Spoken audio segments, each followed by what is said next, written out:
우리가 하나님 말씀 안에서 말씀 붙들고 살아야 되고 하나님을 의지해야 합니다마는 가끔은 우리가 세상 여러 가지 일들로 우리의 마음이 흔들리고 하나님이 살아계시는지 여기 계시는지 의심이 들 때도 있습니다. 어쩌면 대부분의 사람들이 그런 삶을 살아갈 줄도 모릅니다. 왜냐하면 우리의 형편이 어렵고 또 고단하고 병이 들고 예상 못한 일들이 벌어질 때에 그런 마음이 들지요. 하나님이 살아계시기나 한가? 또 어떨 때는 하나님이 지금 나를 돌보시기나 한가? 이런 생각을 하게 될 때가 있죠. 이전에 말씀드린 것처럼 늘 기도하던 우리 어머님께서 얘야 이제 기도하지 않겠다라고 이 막내 아들인 저에게 선언할 때에 그때는 어머님이 왜 저러실까? 우리가 주의를 지키지 아니할 때 밥을 먹이지 않으면서까지 야단치고 믿음 가운데 살려 하시던 그 어머님께서 왜 신앙을 강조하고 더욱더 힘들고 어렵더라도 기도 가운데 살아야 된다라고 하셔야 될 어머님이 왜 기도하지 않겠다고 선언했는지 그때는 이해하지 못했습니다. 그러나 세월이 지나고 저도 부모가 되어보고 또 목회자로 살아가다 보니까 가끔은 왜 그런 환경에 놓여 그렇게 절박하게 절망스러운 그 이야기를 하셨는지 조금씩 깨닫고 이해하기 시작했습니다. 자식은 여럿 되고 경제적으로 먹여 살릴 일들은 엄두가 못 나고 학교도 제대로 보내지 못하고 의지할 대상은 이 땅에 아무도 없고 하나님만 붙잡고 그렇게 새벽마다 눈물로 기도한 지가 10년, 20년이 지났는데 그렇게 하나님 의지하고 하나님 기도하면 된다고 믿고 나아갔는데 세월이 지나고 난 뒤에 자식들을 이렇게 보니까 그게 잘 사는 자녀도 없고 그게 배운 자식도 없고 그게 큰 낙심이 되었던 것 같아요. 그러니까 10년, 20년 믿고 기도해도 아무런 변화가 없다는 생각이 드니까 이제 기도를 하지 않겠다는 겁니다. 기도하지 않겠다는 이 한거 속에는 무엇이 포함되어 있습니까? 하나님이 돌보지 않음에 대한 절망감들. 그렇게 연약한 한 여인이 밤새도록 부르짖고 새벽까지 일어나 기도하면은 좀 들어줄 줄 알았는데 나를 돌보지 않더라는 겁니다. 돌보지 않는 하나님 앞에 더 이상 기대고 기도해야 될 이유가 있느냐는 겁니다. 그래서 기도를 포기하겠다는 거였죠. 여러분 우리가 종종 살아가면서 이런 일들을 경험하지 않습니까? 오랫동안 기도하고 하나님이 살아계심을 믿고 의지하며 열심을 다하여 부르짖었는데도 불구하고 우리가 부르짖는 어떤 내용도 현실 가운데 일어나지 아니할 때 종종 우리는 이런 절망감을 느낍니다. 하나님이 돌보지 않는구나. 이것이 더 심각한 질문으로 들어가면 이 질문이죠. 하나님에 대한 존재에 대한 의심입니다. 신학적으로 표현하면 그렇습니다. 우리가 고상하게 표현하지 못했을 뿐이죠. 하나님은 존재에 계십니까? 이 질문으로 들어가게 되는 거죠. 이 질문의 전 단계가 뭐냐? 하나님 나를 보살피고 있는 겁니까? 나를 돌아보고 있는 겁니까? 바로 이 질문인 것입니다. 이런 질문은 믿음이 없는 사람만 하는 질문이 아니에요. 오히려 믿음 가운데 열심히 기도하는 사람들에게 오는 절망감들입니다. 여러분 믿음의 조상이라고 하는 아브라함의 아내 사라도 보십시오. 한때는 하나님이 나를 돌보지 않는 절망감 속에 살았던 적이 있었습니다. 하나님은 아브라함과 그의 아내 사라에게 함께 약속을 했잖아요. 아브라함에게만 한 약속이 아니에요. 아브라함 가정에 한 약속입니다. 창세기 12장 1절로 4절에 보면 하나님께서 아브라함의 그 가정을 선택하여 약속하기를 내가 너로 큰 나라의 열국의 아버지 어머니가 되게 주시겠다고 그 약속을 했습니다. 하늘의 무별을 보라. 너의 후손을 이와 같이 많게 하리라. 그 약속의 말씀을 붙잡고 떠나갔다라고 창세기 12장 4절에 기록하고 있습니다. 아브라함의 말씀을 쫓아 따라갔고 이렇게 기록되어 있습니다. 즉 하나님께서 복 주실 줄 믿고 자녀의 번성함을 믿고 나아갔다는 겁니다. 그런데 어떻게 되었습니까? 10년의 세월이 지남에도 불구하고 하늘의 무별은커녕 한 명의 자식도 주지 않습니다. 여러분 10년 동안 믿고 기다렸다니까요. 그러자 사라가 생각을 고쳐먹어야 되겠다. 그렇게 해서 자기 몸종인 하갈을 남편에게 주어서 자녀를 낳게 합니다. 자기 몸종을 자기 남편에게 주었다는 것이 그때에 가지는 그 사라의 마음이 찢어졌을 거예요. 얼마나 아팠겠습니까? 내가 내 몸으로 자녀를 낳을 수 없어서 몸종을 내 남편에게 주어서 자녀를 낳는다 생각해 보세요.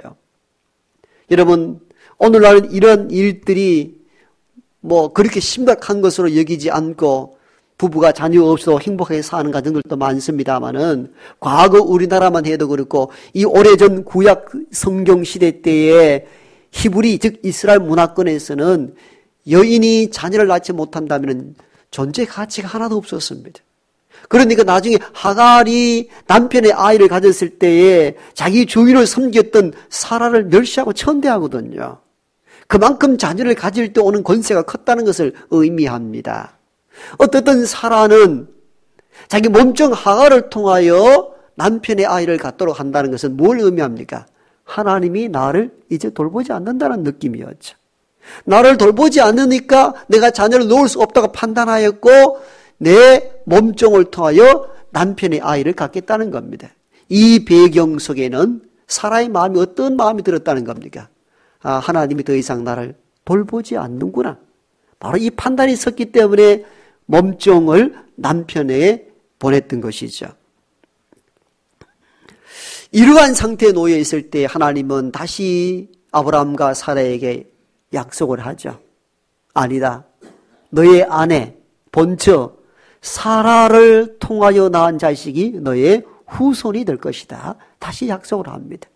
이전에 10년 전에 약속을 했는데 이 사람들이 믿음이 흔들리니까 한 번 더 또 약속을 상기시켜 주십니다. 이때 너에게 자녀가 사라를 통하여 자식을 낳겠다 하는 이 소리를 장막 뒤에서 우연히 사라가 들었습니다. 듣자 사라의 반응이 이러했잖아요. 웃었다고. 이 웃음은 좋아서 웃는 즐거움의 표현이 아니고 믿지 못하여 받아들이는 비웃음의 일종이었습니다. 쉽게 얘기하면 이런 거죠. 참 하나님 웃기네요. 제가 나이 지금 몇인데요. 90이 다 되었는데요. 그때의 나를 부르셨을 때에 약속해놓고 수십 년 지나도 어떤 기미도 안 보여서 내가 몸종을 통해서 내 남편의 아이를 가졌는데 지금 무슨 말씀하십니까? 웃기지 마십시오. 그래서 이름이 이삭이 된 거예요. 웃기다, 웃는다. 여러분 사라의 입장에서는 이걸 비웃음으로 받아들이지 못한 이유가 어디 있습니까? 경수가 끊어졌고 자녀를 생산할 수 있는 시기가 지나갔는데 하나님 이 말씀을 또 하니까 받아들이지 못한 겁니다. 즉 하나님이 나를 돌보지 않는데 내가 어떻게 아이를 가질 수 있느냐는 겁니다. 10수년간 세월 지났음에도 불구하고 내게 어떤 흔적도 주지 않았지 않습니까? 나를 돌아보지 않아서 내 몸종을 통하여 남편의 아이를 가졌는데 지금 무슨 말씀합니까? 나를 돌보지 않는다는 것을 나는 알고 있다는 겁니다. 그래서 웃고 넘긴 거예요. 그러면서 사라는 이어서 하나님께 말씀하기를 나는 늙었고 내 남편도 늙었으니 내게 무슨 낙이 있으리요? 무슨 낙이 있으리요? 무슨 낙이 있느냐는 이 의미가 무엇입니까?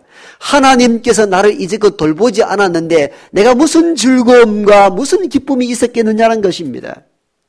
하나님께서 지금까지 나를 한 번도 돌아보지 않았는데 내가 어떻게 내가 즐거움 가운데 인생의 낙을 갖고 살 수 있었겠느냐는 거예요. 여러분, 우리의 일상이 힘들고 어려움이 계속되면은 우리 마음속에 생기는 의심이 이것입니다. 하나님이 나를 돌보시는가 하는 문제. 아주 현실적인 문제입니다.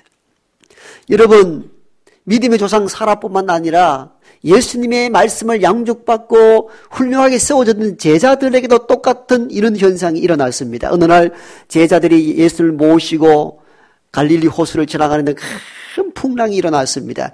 배가 파손될 위기에 놓여 있습니다. 그래서 힘써 노를 저어도 나아가지 않습니다. 거의 죽게 되었습니다. 그런데 뒤를 돌아보니까 주님은 배 뒤편에서 주무시고 계십니다. 제자들이 얼마나 당혹스럽습니까? 얼마나 화가 납니까? 그래서 주님께 나가서 여쭈었습니다. 주님, 우리를 돌보지 않습니까? 여기 계시면서도 어떻게 주무시냐는 거예요. 풍랑이 일어나 배가 파손될 위기에 놓여 있고 우리가 죽게 되었는데 어찌하여 돌보지 않습니까? 마가복음 4장에 나오는 생생한 제자들의 증언입니다. 어찌하여 돌보지 않느냐는 거예요. 이게 현실이거든요. 우리가 풍랑 가운데 죽게 되었는데 왜 돌보지 않느냐는 거예요. 사람들은 이런 위기, 환란, 인생의 풍랑이 일어나면은 다 이 마음이 생겨요. 왜 돌보지 않느냐는 거예요. 내가 이렇게 병이 들었는데 왜 이렇게 나를 그냥 버려두느냐는 거예요. 왜 돌보지 않느냐는 거예요. 내가 경제적으로 힘들고 어렵고 자녀들로 인하여 날마다 눈물 짓고 기도하는데 왜 돌보지 않느냐는 거예요. 이거 모든 사람들이 느끼는 감정이고 오늘 우리가 일상에서 느껴지는 일들입니다. 그런데 우리는 분명히 이것을 알아야 합니다. 하나님은 어떤 방식으로도 우리를 지키시고 우리를 돌보십니다. 오늘 1절은 이렇게 시작합니다. 여호와께서 말씀하신 대로 사라를 돌보셨고 여호와께서 사라에게 말씀하신 대로 사라를 돌보셨다. 이렇게 기록하고 있습니다. 그럼 우리는 이렇게 얘기하죠. 언제 우리를 돌보셨는데 언제요? 내가 그렇게 힘들고 어려운 세월을 보냈을 때 언제 나를 도우셨습니까? 언제 나를 돌보셨습니까? 그런데 하나님은 이렇게 말씀합니다. 하나님이 말씀하신 대로 사라를 돌보셨다. 우리가 사라의 입장이라면은 그러죠. 내가 10년 세월 보내는 동안에 자식이 있겠다 말씀해 놔놓고는 자식을 줬습니까? 내가 몸종이 내 남편에게 주어서 그가 자녀를 낳고 나를 멸시할 때 내가 얼마나 천대받은 줄 아십니까? 내가 주인임에도 불구하고 자녀를 못 낳았던 그 이유 하나만으로 얼마나 내가 조롱거리가 된 줄 아십니까? 언제 나를 돌보셨습니까? 사라의 입장에서 보면 그럴 수 있어요. 그런데 하나님이 뜬금없이 이렇게 말씀합니다. 내가 너에게 오래전에 말씀하신 대로 너를 돌보았다는 거예요. 그러면 성경으로 한번 접근해 봅시다. 사라의 입장에 서면은 까마득한 이야기. 언제 나를 돌본지 나 기억도 안 나는데. 내가 자녀를 갖지 못해서 버림받은 것 같은 느낌으로 살아와서 몸종을 남편에게 주어서 자녀를 낳았는데 언제 나를 돌봤느냐는 거예요. 그런데 하나님은 이렇게 말씀하는데 말씀하신 대로 사라를 돌봤다는 거예요. 자, 이제 성경을 추적해 봅시다. 사실은 하나님 말씀대로 하나님은 사라를 돌보셨어요. 언제요? 아브라함이 아내와 조카 롯을 데리고 하나님 말씀 따라 하나님 가라앉는 곳으로 갔습니다. 하나님 가라앉는 곳은 가나안 땅이었습니다. 갔는데 웬걸 잘 먹고 잘 살 줄 알았는데 하나님 가라하면 좋은 땅에 보낼 줄 알았는데 그 땅이 오랜 기근으로 먹고 살 일이 없습니다. 야곱이 아차합니다. 순간적으로 여기 있다간 가족들 굶겨 죽겠다 싶어서 남쪽 나라 애굽으로 가버립니다. 하나님 말씀에 대한 불순종을 한 거예요. 가는데 두려움이 생깁니다. 애굽은 한 번도 가보지 못한 곳이에요. 막연한 공포가 따라오는데 그러니까 아브라함이 아내에게 이렇게 당신은 너무 아름다운 여인인지라 당신을 빼앗아가고 나를 죽이면 어떻게 하겠는가. 그러니까 당신은 내 누이 동생이라 여기고 나를 오빠라 하고 그렇게 서로 살자. 이렇게 해서 아내를 애굽 왕에게 내어줘 버립니다. 가정이 파산될 위기에 놓여 있습니다. 여러분 왕의 이 권위라는 건 대단하잖아요. 일개 그냥 사람에 불과한 아브라함이 그 애굽 대국의 나라 왕과 맞서 싸울 힘이 능력이 없습니다. 말 그대로 가정이 파산될 위기에 놓여 있습니다. 아브라함이 할 수 있는 일이 아무것도 없습니다. 무슨 능력이 있습니까? 힘이 있습니까? 그런데 그때 하나님이 애굽 왕에게 나타나셔서 그 여인을 손끝 하나 대지 말라. 우리 식으로 표현하면 그 여인은 아브라함의 아내다. 이렇게 하나님이 개입하셔서 깨어질 아브라함의 가정을 위기에서 구원해 주셨습니다. 하나님이 그 가정을 보살핀 것입니다. 그 다음에 그랄 왕에게도 똑같은 일을 저지르고 말죠. 이게 인생입니다. 위급하면 자꾸 인간적인 방법을 사용하는 거죠. 그때도 그랄 왕에게 하나님이 나타나셔서 그 아내를 구해줍니다. 파산될 위기에 놓여 있는 가정을 구해준 이가 아브라함이 아니며 하나님이셨습니다. 하나님이 사라를 지키고 돌보셨다 그 말입니다. 그래서 오늘 이 말씀도 여호와께서 말씀하신 대로 사라를 돌보셨고 이 말씀으로 시작한 의미가 여기에 있는 것입니다. 하나님은 하신 말씀을 지키시고 약속이 성취될 때까지 한 인간을 돌보시는 약속의 하나님이십니다. 그런데 인간은 이걸 잘 믿지 못하는 거예요. 자기 현실만 보고 하나님이 안 돌본다 얘기는 거죠. 왜? 내 나이가 이미 90이 다 되어 출산할 수 있는 능력이 상실되었는데 어떻게 하나님 내게 자녀를 주겠느냐는 겁니다. 자기 생각, 자기 판단으로 볼 때는 하나님이 안 돌본다고 얘기한 거죠. 그러나 하나님은 자녀를 낳을 수 없는 그 시기에 아들을 줌으로 하나님이 그를 돌보셨다는 사실을 증언해 보이셨습니다. 그래서 본문 1절은 하나님께서 즉 여호와께서 말씀하신 대로 사라를 돌보셨고 사라를 돌보시는데 어떻게 돌보셨는가 대한 증언이 2절에 기록되어 있죠. 2절에 보니까 사라가 임신하고 하나님이 말씀하신 시기가 되어 노년의 아브라함에게 아들을 낳았다라고 기록되어 있습니다. 하나님께서 말씀하신 대로 사라를 돌보셨는데 구체적으로 어떻게 돌보셨는가? 나이 90이 되어서 사라가 100세 된 아브라함을 통하여 자녀를 낳았다. 2절은 뭡니까? 하나님이 사라를 돌보심에 대한 구체적인 내용을 기록하고 있는 거예요. 우리 어떻게 돌보셨는가 이렇게 묻는데 하나님은 네가 낳을 수 없는 순간에 자녀를 주어서 낳은 것이 하나님은 너를 돌보신 증거라는 것입니다. 말하면 하지 않는 하나님이셨어요. 그런데 가끔은 우리가 이 본문을 읽으면서 이런 질문을 하죠. 목사님, 어떻게 자녀를 낳을 수 없는 그 90, 남편은 100세에 어떻게 자녀를 낳을 수 있습니까? 오늘 현대인들은 주로 과학적 사고방식을 가지고 있습니다. 그렇기 때문에 과학적으로 생물학적으로 봤을 때 어떻게 그게 가능합니까? 이런 질문을 할 수가 있는 거죠. 또 이 질문을 사실 많이 합니다. 근데 실제적으로 오늘날도 이렇게 보면요. 제가 이걸 과학적으로 생물학적으로 어떻게 설명을 해야 되겠는가 하다가 인터넷 사이트에 한번 들어가 봤어요. 출산을 늦게까지 하는 분들이 세계적으로 얼마나 되는가 한번 봤어요. 보니까 65세의 독일의 한 할머니는 4쌍둥이를 낳았어요. 65세에. 여러분 매우 가능성이 높습니다. 그 다음 루마니아의 67세 여성은 몇 년 전에 또 자녀를 낳았어요. 67세에.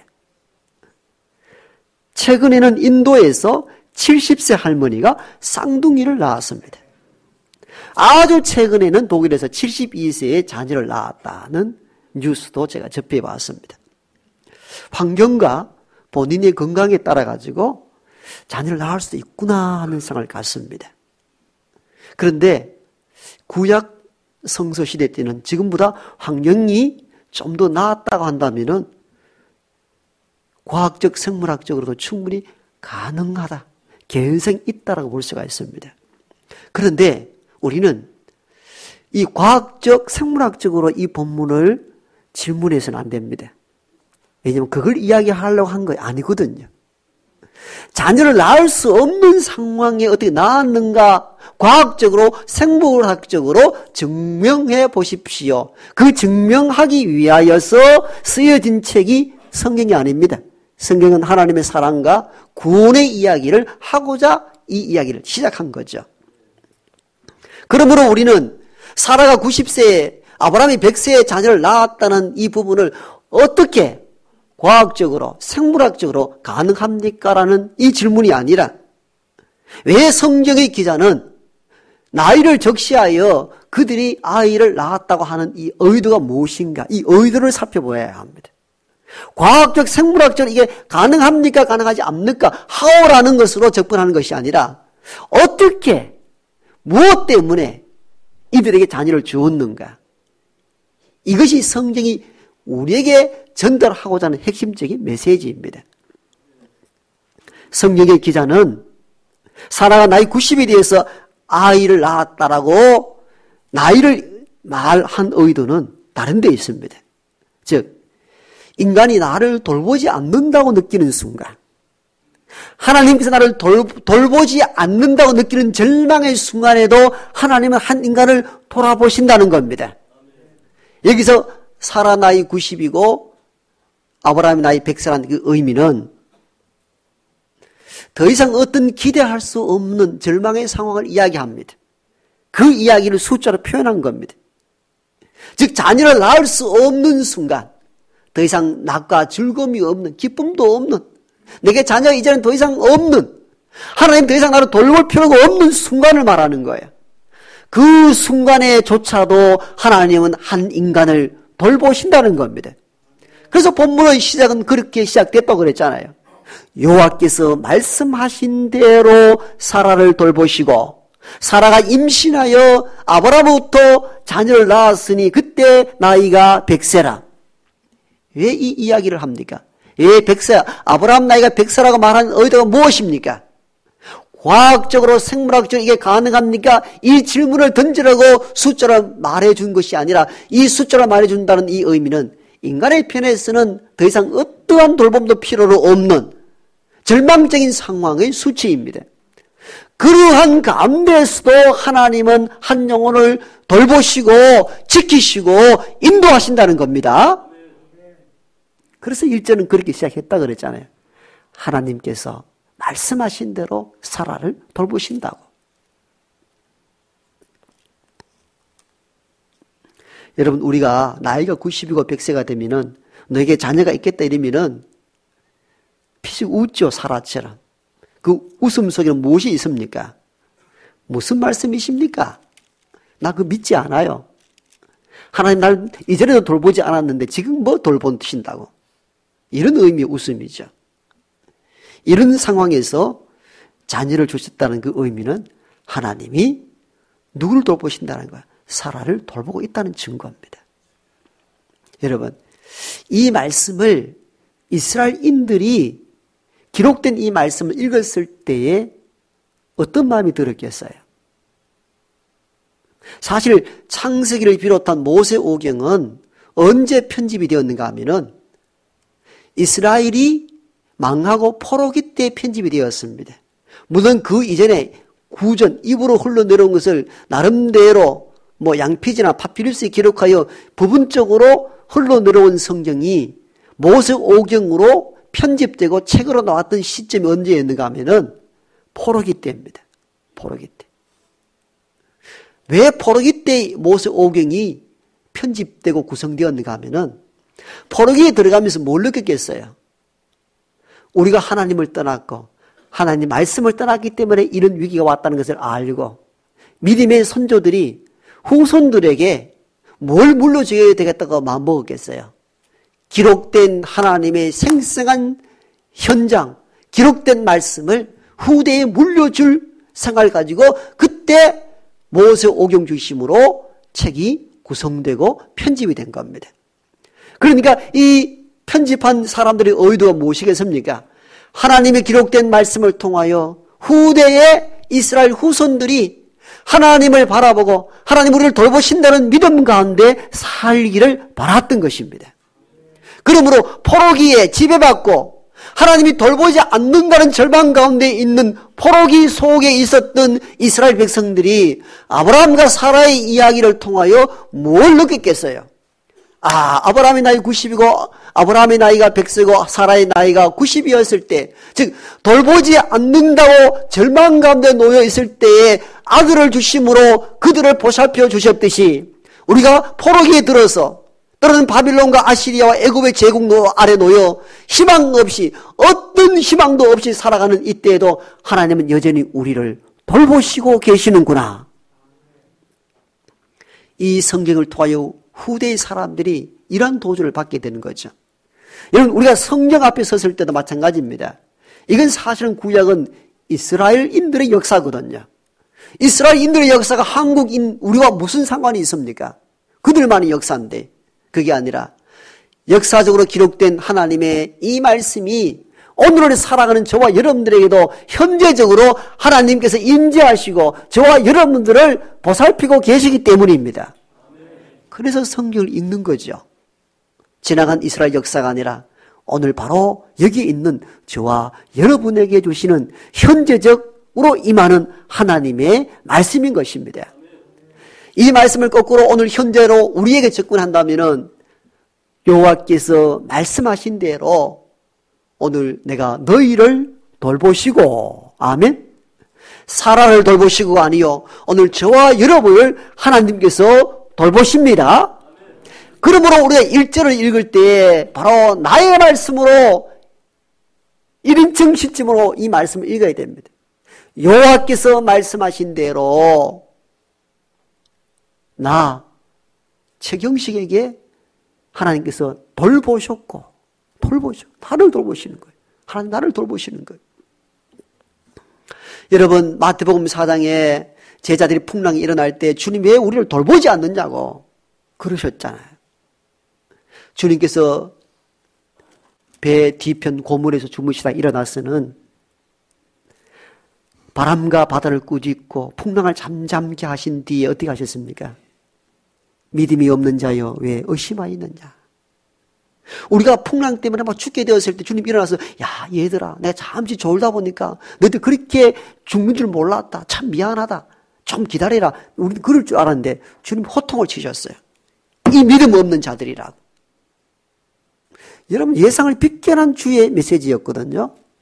이런 풍랑이는 바다에 주님은 주무시고 제자들은 뭐 노를 젓고 살아나갔다고 애를 쓰는데 주님 주무신다 생각해 보세요. 여러분, 화가 안 나겠습니까? 그러니까 화가 난 상태로 말했죠. 주님 왜 우리를 돌아보지 않느냐고, 왜 돌보지 않느냐고. 이 제자들의 항변은 오늘을 살아가는 우리의 항변이에요. 우리가 병과 환난과 어려움 속에 있는데도 불구하고 병도 낫지 않고 가사는 기울어져 어렵고 가난이 우리의 삶을 지배할 때에 우리가 그렇게 하잖아요. 그렇게 눈물 뿌려 기도했는데 하나님 어디 가셨느냐고, 왜 우리를 돌보지 않느냐고. 이게 오늘 우리가 할 수 있는 이야기잖아요. 현실적인 이야기단 말이에요. 그 주님은 그때 그렇게 얘기해야 되잖아요. 야 미안하다. 내가 너 좀 바쁘다 보니까 너 못 돌봐서 미안하다. 그래야 되잖아요. 그 주님이 이렇게 말, 이 믿음 없는 자여 왜 의심하냐 호통을 칩니다. 왜요? 너희들 풍랑 있는 거 내가 다 보고 있고 풍랑 있는 배에 나도 너와 함께 있다는 겁니다. 내가 너와 함께 있는데 없는 것처럼 왜 호들갑 떠느냐는 거예요. 주님은 없는 것처럼 왜 절망하느냐는 거예요. 그래서 주님은 제자들을 향하여 위로한 것이 아니라 오히려 호통을 치셨습니다. 호통을 친 이유가 뭡니까? 내가 언제 너를 떠난 적이 있었으면 너를 버린 적이 있었는가? 이 배에 함께 있지 않았느냐? 주님이 함께 있는데 왜 그리 죽겠다고 말하느냐는 거예요. 내가 언제 돌보지 않았느냐는 거죠. 이걸 오늘 우리 현실의 삶에 적용하면 이런 거죠. 현실의 세계는 바다와 같습니다. 그렇지 않아요? 우리가 사는 세상은 풍랑이는 바다와 같습니다. 때로는 인생의 바다가 잔잔할 때도 있지만도 갑자기 돌풍이 일어날 때가 있습니다. 예상 못한 병, 예상 못한 가산의 기울어짐, 이게 돌풍이란 말이죠. 그런데 우리는 그럴 때 그 마음 들잖아요. 이렇게 풍랑이라 인생이 다 쪼개질 것 같은 위기에 있는데 주님은 주무시는지 어디 계시는지 나와 전혀 상관없이 살아가 나는 이렇게 풍랑 가운데 혼자 죽게 되어 있을 때 우리는 제자들과 똑같은 한글을 합니다. 주님 왜 돌아보지 않느냐고. 왜 나를 돌보지 않느냐 말이에요. 그러잖아요. 더 그가 암이 걸렸을 때 첫 번째 환자의 반응이 그거잖아요. 어떻게 나를 이럴 수 있느냐는 거죠. 그게 제자들의 반응과 똑같은 반응이에요. 그런데 우리는 이 말씀을 통해 이 비밀을 깨달아야 됩니다. 풍랑이는 세상의 바다 위에, 그 바다 배 위에는 주님도 우리와 함께 타고 계십니다. 그렇기 때문에 믿음이 없는 자에 왜 의심하느냐고 호통을 치는 거예요. 우리 가는 인생의 배에는 주님이 우리와 동행하십니다. 동행하신다는 이 의미는 우리를 항상 돌보고 있다는 것을 의미합니다. 오늘 우리는 이 1절의 말씀을 통하여서 우리가 살아가는 날 동안에 우리의 뜻대로 되지 아니할 때, 풍랑이는 인생의 바다 가운데 항해할 때도 이것을 잊지 말아야 됩니다. 하나님은 약속하신 대로 저와 여러분들을 돌보십니다. 이것은 여러분을 위로하기 위한 단순한 수사적 용어가 아니라 하나님의 살아계신 생생한 말씀입니다. 이 말씀을 마음판에 새기고 담대하게 세상을 살아갈 수 있는 저와 여러분 되기를 소망합니다.